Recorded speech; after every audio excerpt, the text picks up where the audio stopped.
Anyways, okay na to. So, eto, no? Si Senator Erwin, puntahan natin para at least makita ko. Payo ni Senator Erwin Tulfo, no, na mag-move on sa issue ng flood control. Hindi yan. Bakit yan? Wait nga lang. Ang topic ko is yung ganda ng kulay. Yun! Yan ang yan muna. Sige, talakayin natin yung kulay ng buhok, yung kulay ng buhok ko. Ano na yan? Old look. Total, madami na tayong puting buhok no? I-add ko nga yung Wait nga lang, mali naman to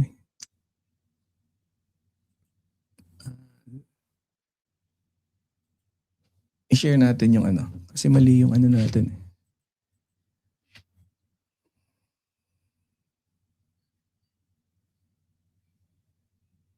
So, add to stage.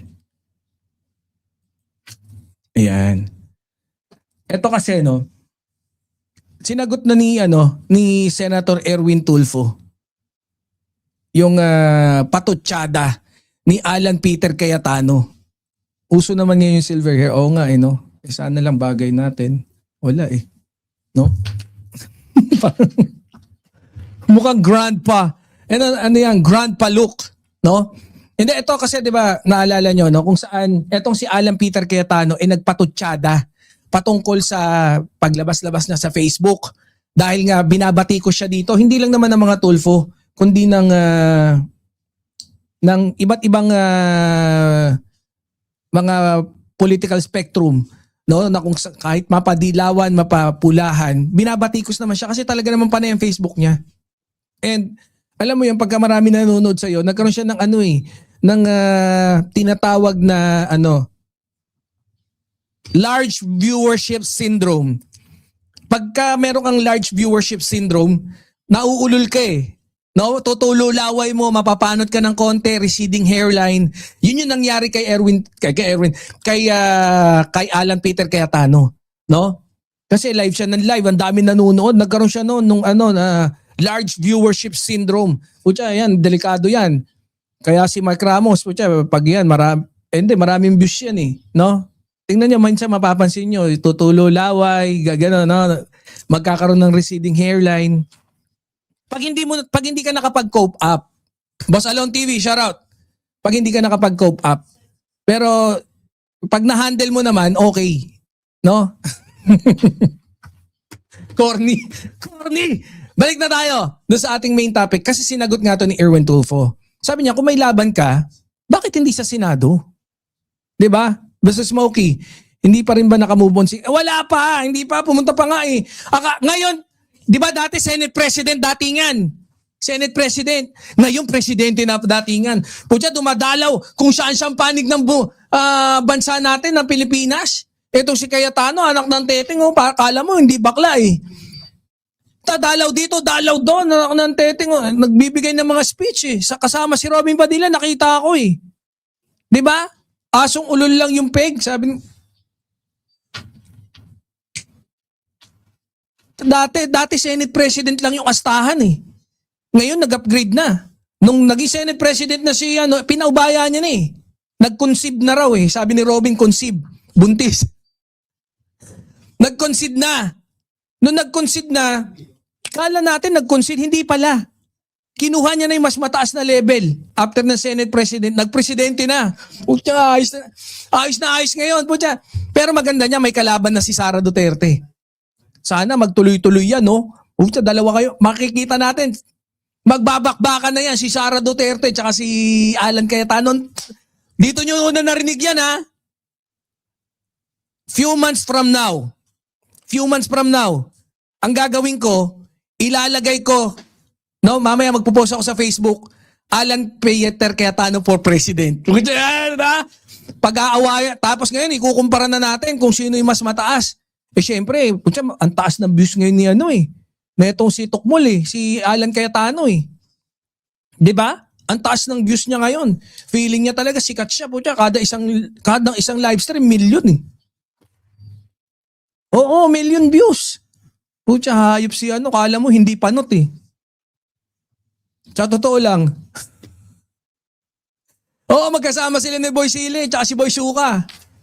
Oh. At ito guys dito tayo magdiskurso. Huwag sa live Facebook. Sabi yan ni Senator Erwin. Kaya kung may laban ka, ba't hindi sa Senado kasi? Kaya hinamon ka tuloy eh. Hinamon ka ni Senator Erwin Tulfo eh. Facebook Live o Senado? Tama ba yung hamon ni Senator Erwin? Eh syempre sa tingin ko tama lang. Puta dyan ka daldal ng daldal, dyan ka dakdak ng dakdak. Puta, habang nagpapatuloy yung bangayan no, sa pagitan ni Alan Baccala, Peter Cayetano, at ilang miyembro ng mga Senado, si Senator Erwin Tulfo, ayan, nagtanong na. Dot Pintura, si Reza Force, ganda naman mo. Ganda ng pangalan, Dot Pintura. Do you dot the Pintura over there? Oh. Yun yung hamon niya eh. Kung may mga seryosong issue at argumento, bakit hindi ito pag-usapan sa mismong Senado? Instead of continuing the exchange through Facebook Live. Yun yung argument ni Senator Erwin Tulfo. That the proper venue is the Senate floor where positions can be challenged, questioned, and placed on records. Diba? Hindi po siya daldal ka ng daldal dyan sa Facebook. Po siya masyado ka nang nalunod sa large viewership syndrome.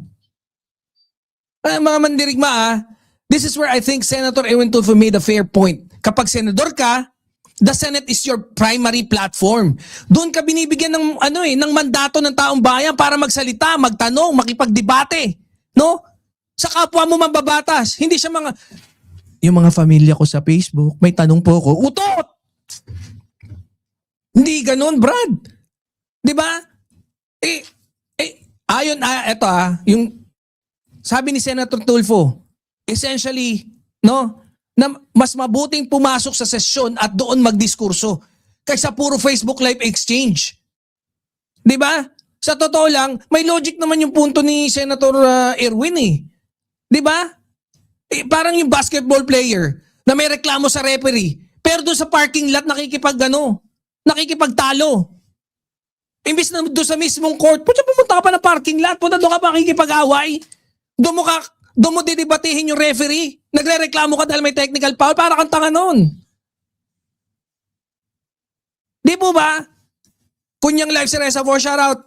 The Senate exists precisely for public debate, public accountability, at official discussion. Kaya natural lang na may magtatanong kung bakit hindi doon mismo. No? Doon mo mismo kasi ilatag yung mga argumento mo. Ayop kang panot ka eh. Gigil mo ko eh. No? Kaya, alam nyo mga birador walang masama sa Facebook Live. Okay, let's give it to him. Putya, mukhang dupang talaga siya sa live, sa viewership eh. Meron ng large viewership syndrome. So, okay, bigyan natin sa kanya yan. No? Social media is useful for reaching the public. Yes, we agree. Pero ibang usapan kapag ang issue may direktang kinalaman sa trabaho ng isang senador. No? At sa mga usaping dapat tinatalakay sa Senado, puta, hindi mo tinatalakay sa Facebook eh. Ang sarap mong konyatan eh. No? Kaya this is where I agree. Where I agree dun sa challenge ni Senator Tulfo. If the criticism is serious enough, then it should be strong enough to survive questioning, rebuttals, real-time discussion dun sa loob ng Senado. Hindi sa Facebook Live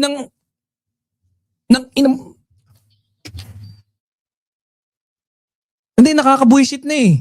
No? Nakakabuisit na talaga eh. Ito, biruin mo.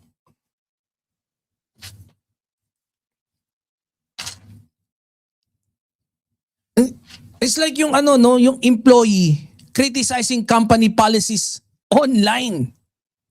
Habang hindi naman umaattend sa actual board meeting kung saan pwede niyang iharap yung kanyang mga concern directly. O kaya i-approach niya yung admin para doon sa mga reklamo niya. Easy. Okay. Mainit kasi, electric. Hindi pumapasok masyado yung aircon dito eh.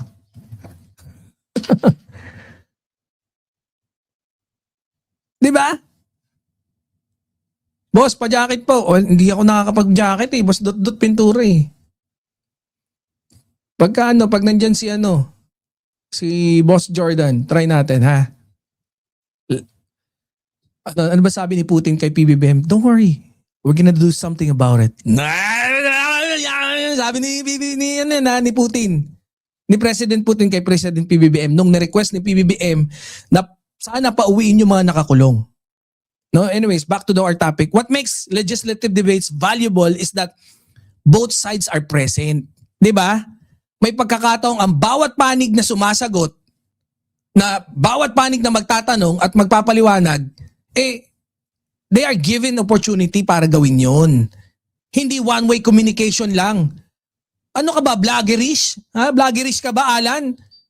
Ayaw mong may katanungan, ayaw mong may kadebatihan. Isa ka ring iyakin eh. Kung biruin mo, hindi, nagtataas ka na naman ng boses eh. Senator Kiko pinatawad ka na nga, humingi ka na nga ng tawad kay Robin Padilla eh. Oh lol, hindi ganun yun. Ma'am Joy, ang FYI, shout out. O sige, kung para sa inyo, mas maganda pa rin yung harapang debate kaysa puro social media, type yes.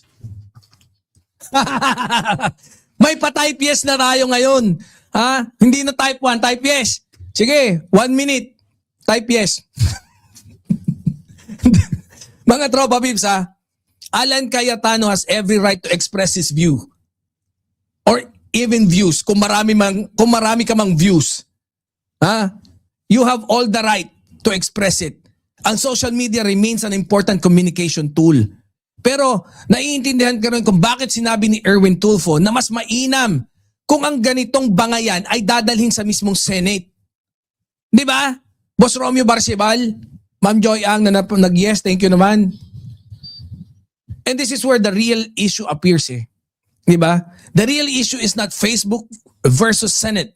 The real issue is where the public can best evaluate the arguments. Hear both sides. Mapakinggan yung both na panig.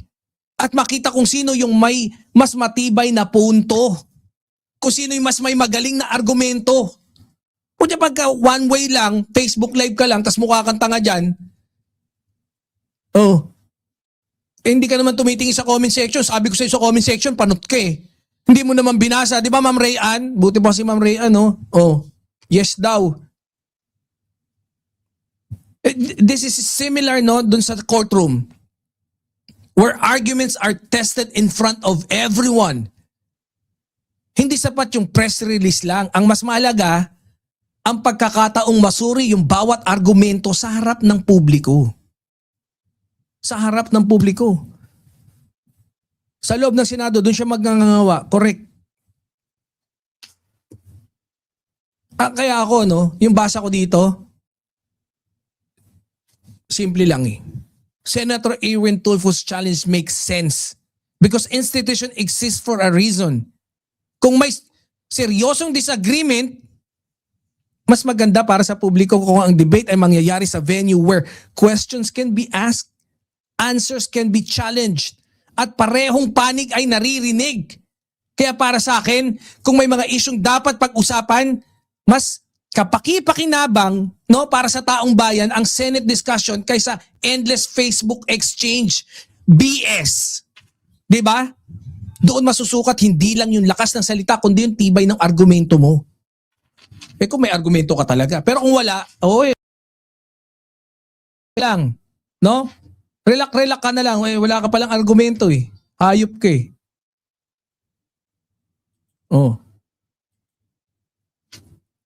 Wala ka palang argumento. Tapos nag-iiyak ka dyan sa Facebook. Ay, shoutout po sa lahat Akala niya lahat ng viewers niya naniniwala sa kaya nga Ay, masaklap yan. Alam nyo, masakit yan, Pag akala mo, later on, pag yan bumaba, kunyari 1 million views siya. Pag yan nagsimulang maging 500, tapos maging 400, maging 100,000, putya, ang sakit ng lagapak ka niyan. Yung pakiramdam, putya, dinanas ko na yan Malulusaw agad sa Senado yan si Boy 10K kasi puro fake news ang banat. Kaya nga hindi nagkakaroon ng pagkakataon para makastigo yung mga pinagsasabi niya, di ba? Sabi ni Boss Brad Abney, gago yung ala na yan. Lumuluhod pala yan sa harap ni Digong. Santong kabayo ang hype.